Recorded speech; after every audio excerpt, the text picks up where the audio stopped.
Not just motorsport, but sport in the 20th century. Antonio's already mentioned them, Carl has as well. They're both here tonight. I'd like you, all of you, to show your appreciation for Stirling Moss and John Surtees.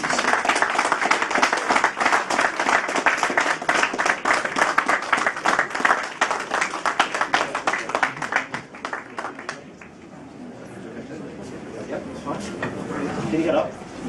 Can you get up? Go on, Steve. Go on. Go on. Do it. Oh, go on. Come on. He's up. He's made it. There we go. No, he hasn't. Oh, he hasn't. Okay.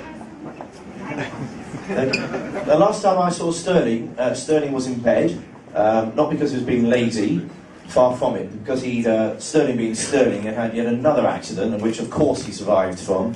What did he do? Broke both ankles, did you? Yeah, my ankles were messed up, my knees a bit, Yeah, but of course he was directing operations from his bed, so really nothing changed much, except you spent some time in a dressing gown, didn't you? Yeah, too long, in fact. But are you well now? In good shape? Well, now I'm all right, it was just age. I don't know whether it was the shunt I had or my age that's getting me down. It's the shunt, it's not the age. I think so. And how are you, John? Are you in good form, good health? Yes, generally. Apart from at the moment, I'm a little bit of a walking wounded.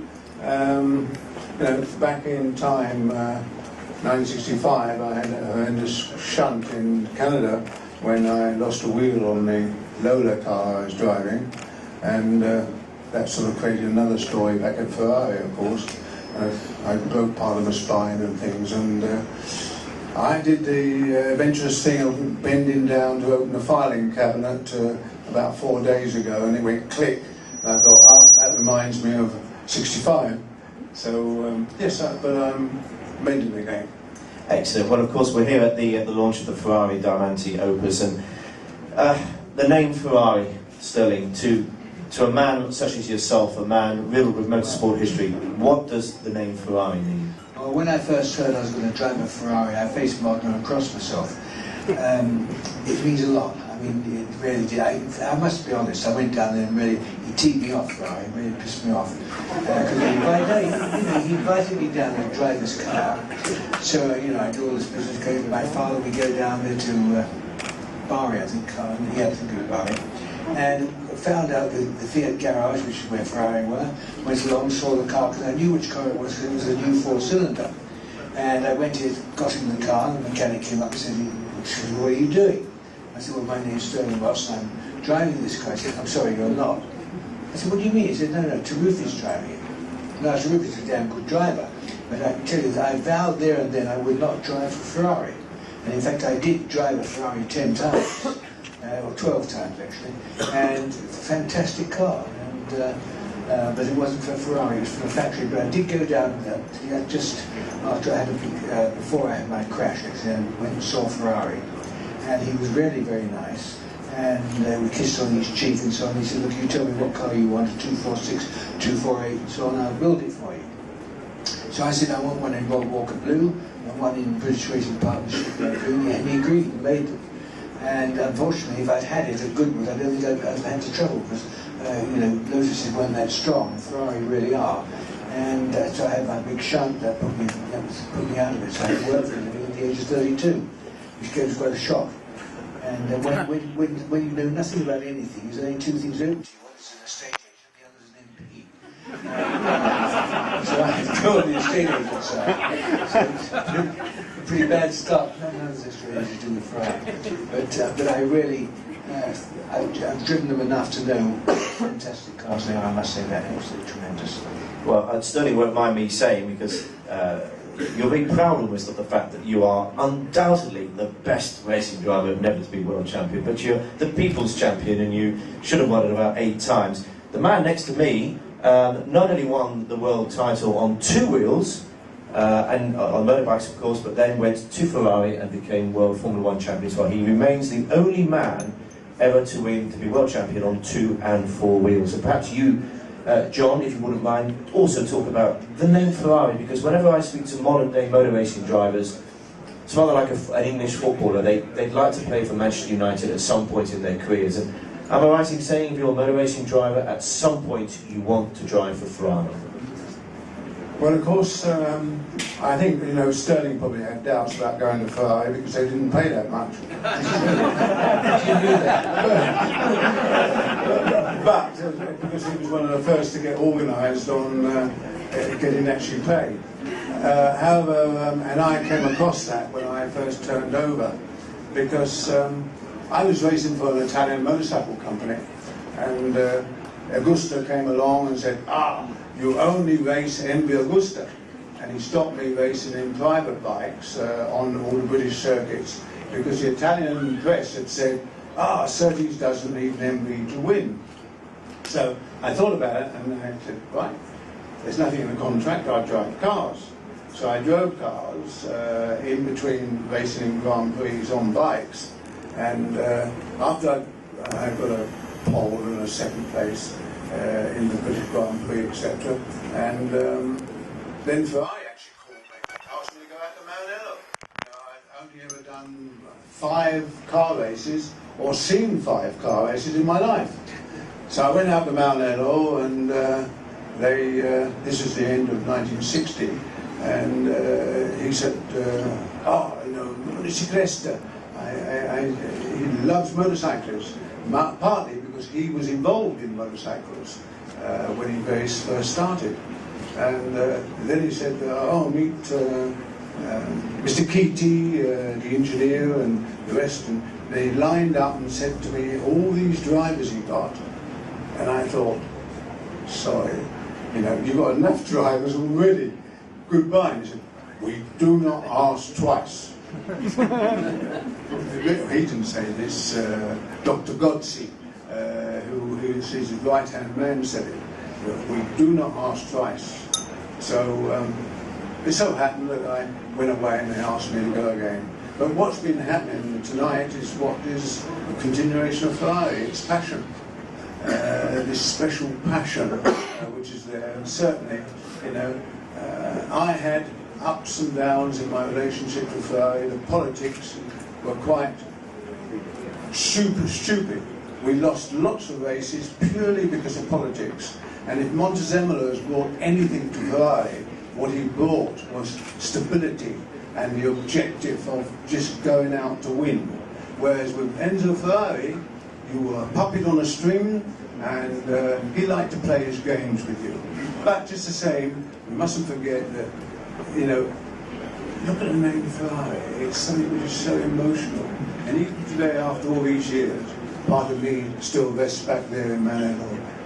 Fantastic, thank you, John. Luckily today, motor racing is extraordinarily safe. I know Stirling's got a point about that, but fortunately Formula 1 drivers today tend to live. It's a bit of a miracle that these two gentlemen are sitting here, because back in your day it was rather like being a World War II Spitfire pilot, wasn't it? I must say one thing. I remember when John came into Formula 1, and his car control was amazing. If you were following him, you saw more of the front of the car than the back. He was all over. He controlled it. Unbelievable. He came in there and immediately went to the top.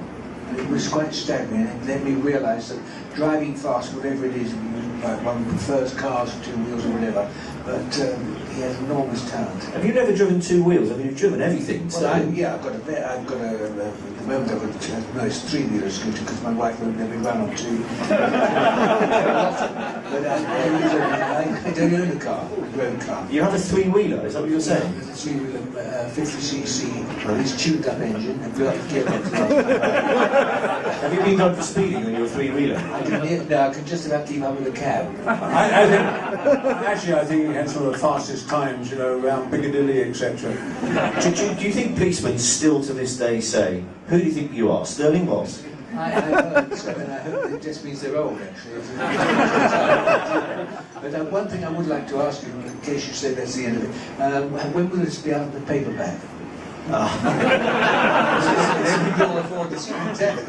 It's £6.99 in the paperback, W. Smith's, and all good retailers. Let's get back to the point I said, which was that the early days when it was incredibly dangerous to drive Formula 1. Well, speaking to myself, I mean, one of the reasons I went into racing was because it's dangerous. I mean, when you're a kid, you like to do dangerous things, climb, you know, trees and God knows what else. And an important ingredient like Surtees to cooking was the fact that it was dangerous. Because if you're going into a fast corner, say 130 or 40, and you realise if you make a mistake, you know, that could be goodbye, it certainly spices up a bit.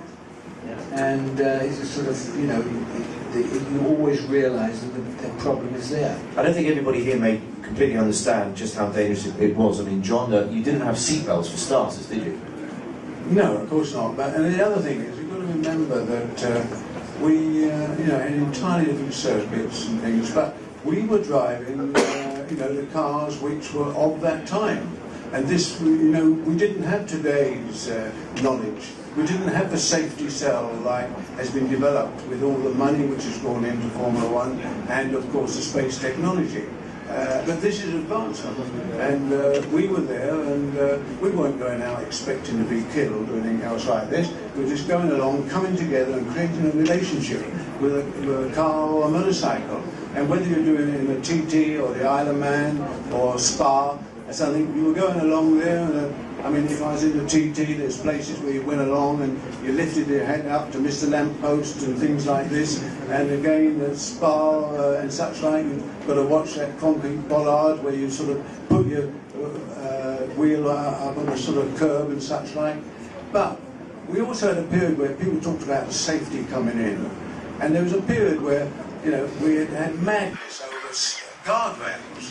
And in many cases, you know, I would have much preferred the circuits to have remained and to have taken a chance of perhaps hitting something, rather than going along and spearing myself into a guardrail, particularly one which hasn't got bolts in, which often happened in those early years. So we had a lot of different things, but the biggest single thing, with all respect, the safety factor was you had the British manufacturers all coming in. They were backyard manufacturers.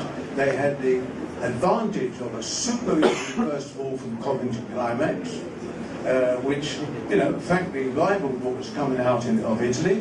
And then Cosworth came along, and together with this you had the ingenuity of Cooper and Chapman and such like. But let's face it, I mean, the cars were built with Triumph held steering racks, uprights, track rods and all sorts of things, and these are the sort of things which broke. They weren't engineered like the cars of the 50s, which had been racing, the Mercedes-Benz and the Ferraris and things of that time. It was all a period, and so that period was, we had a lot of rather frail racing cars which were not built to really good engineering standards. In a second, ladies and gentlemen, I'm going to ask you, if anybody's got a question to ask these two great figures in motorsport, then stick your hand up and we'll try and go through 2 or 3 or 4. If you've got, just have a little think if you've got any questions. In the meantime, John's grabbing my arm. In the meantime, I must tell a little story, actually. We're looking at this GTO here. 1966, having come back from my accident, I was leading the World Championship. And after Spa, and some of the politics which came in because of Mr. Ferrari and Fiat and our team manager at the time, Mr. Dragoni, brought about what the Italian press said, the divorce of Surtees Ferrari. But when I come to settle up and everything else with them, in the back of Assistenza Clienti, the area which was for customer cars, were 4 GTOs lined up. There was the British car, there was the Curie Belge car, there was the French car, etc. And if I'd had it, I could have walked away with them for £20,000. Just think of the lost opportunities. I'm thinking, John, I'm thinking. Now, I'm sure one question that everybody here would like to know is, you know, it's Fangio or Moss or Surtees or Lauda or Stewart or Schumacher or Senna, Prost, who's the greatest of all? Who, in your opinion, Stirling, is the greatest motor racing driver of all time? Formula One, certainly Fangio, but it isn't really fair to compare his era with the modern era when it's I mean, now it's a pretty safe sport. I mean, it really is. And, if you stuck Fangio in today's car, what would he do? I'm sure he'd be as fast as the fastest. I must say, I think Vettel is fantastic at the moment. I really do. I think anybody can have a hell of a job because they're not only fighting Vettel, but they're fighting the old Adrian Newey, exactly. Adrian Newey is a world champion himself, you know, and so there's a tremendous amount in his favour. But I think that Fangio was the best Formula One driver, certainly. I think that Senna was very close to him, but although he was killed in it tragically because of safety, I think the Senna period was the beginning of the safe period. John, would you agree with that? Anybody else comes to mind? No, I don't think you can make any comparisons, frankly. To start with, you've got to think about cars. Stirling touched on this. The relationship between a driver and a car. But in today's field, you actually have a better opportunity for drivers because they have so much reliability, and there are a group of cars which are, you know, fairly evenly balanced. Whereas in our time, I think there was bigger variations in cars, you know, because let's face it, we didn't have all the technology and all the data which everybody was putting in. It was all largely emotional and created by one man who stood there in front of the drawing board, drawing up bits and pieces, going out and testing. Let's face it, when we tested, what happened? It was down to your seat of the pants and the report the driver gave back, the stopwatch and tyre temperatures. That's all the data that you really worked on. Whereas today, of course, you know every little mistake the driver makes, every little thing that happens with the car. So today, you have an opportunity for drivers to certainly show their ability more because of the fact of the equality, really, of cars. But, you know, it's so wrong to judge. What you've got to say is, at a given time, that person was considered the best, and that's it. But you can't take era to era. Okay, it was an incredible climax to last season, obviously, and a little unfortunate for Ferrari. It was they snatched defeat from the jaws of victory. Ferrari threw it away. Yeah. Really, Ferrari had it, and they should have had it. But they didn't. Yes, but you can't forget that you have a rather exceptional opponent. You know, Vettel, as you just said. Is special. Well, that leads me on to my next question, which is, you'd expect it to be fairly exciting again this season, or do you actually think, no, the next great Formula One star has now been born? I think that, no, I don't. I think Lewis is doing a jolly good job as well. I think it happens better at the moment. The team is running really well. He's doing a fantastic job. The cars are great. It'd be interesting to see. I don't think it's a foregone conclusion, although if you give me even odds, I'd take him, I must admit. But the great thing about today is the cars are much safer. I mean, Ferrari, even when I was racing, was a safe car. I cannot remember in all my history that I know about racing anybody being killed by mechanical failure with a car. They may have been driving a Ferrari, but their mistake. But I mean, with the Lotus, I mean, it was 5 to 1, well, the wheels were going to fall off. and that's nothing changes. They're really scary, I tell you. When you've had a wheel come off, and then you're going to a place like Portugal, where there are big trees either side of the road, you're going through there 140, you start to think, Christ, if the wheel came off here, it'd be even worse than last week. You know, that's what you've got to think, switch your mind on to something else. Yeah, but with all respect, I mean, I was put into that with Colin Chapman. I like Colin, and I greatly respected him, and certainly I think that in that first year I drove, I probably drove the most competitive car I'd ever driven with a Lotus 18, because it was really super. But, let's face it, Triumph Hells weren't designed in order to go around Grand Prix circuits. And when you go along and rob Triumph Hells of all the parts for the steering and the rest of it, you're going to have troubles. And that's what happened. Now, two very quick questions. If you could live your life again, would you like to be Formula One driver in today's age? I suspect not with you, Stirling, because you wouldn't be able to get away with some of the things you did back in the 50s. I mean, I wouldn't, because if you win a race, when Lewis Hamilton wins a race, where does he go? Goes to chat up with all the people with Vodafone. In our day, if you won a race, you tried to find a bird. The social life, our character and living was, I mean, quality of life was far better, wasn't it, John? Well, I think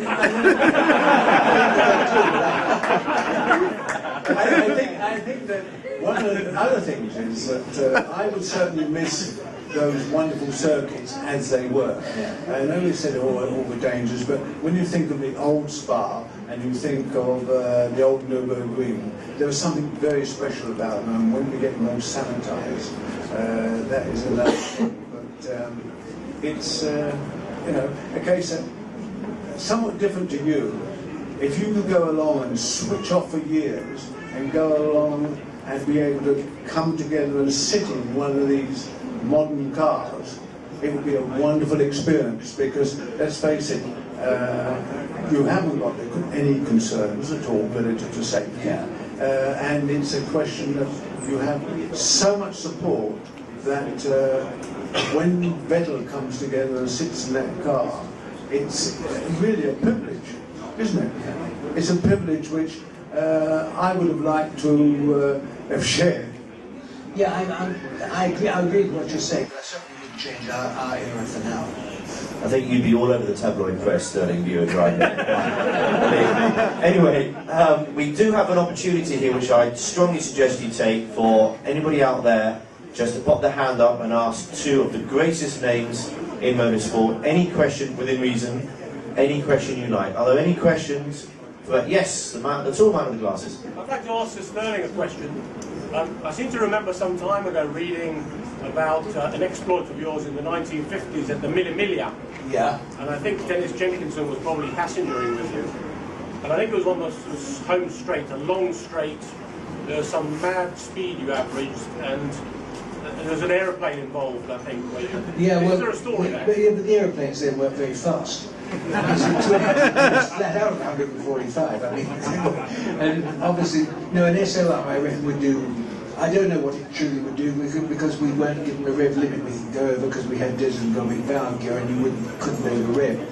But we were doing over 180, I reckon. I mean, on the last stage, with a standing start over from, I forget where it was, Cremona or wherever, to the finish, we averaged 165.1 miles an hour, which you know, it was a faster than the circuit, but it gives you an idea of how quick the cars were then. I mean, they really were, but with fairly inadequate brakes, in truth. If we'd had better brakes, I'm sure we wouldn't be as fast, actually. You just wouldn't have used them properly, Stirling. Right, anybody else got a question for either John Surtees or Stirling Moss? Any other questions very quickly before we wrap this up?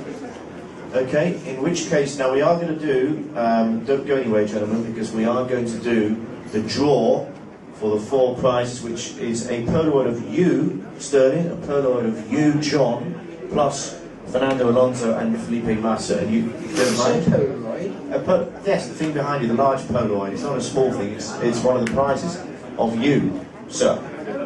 Just behind you. So you're going to do help us do the prize draw. But before we do that, I'd like you all to show your appreciation for two of the absolute greats of Formula 1 history, Stirling Moss and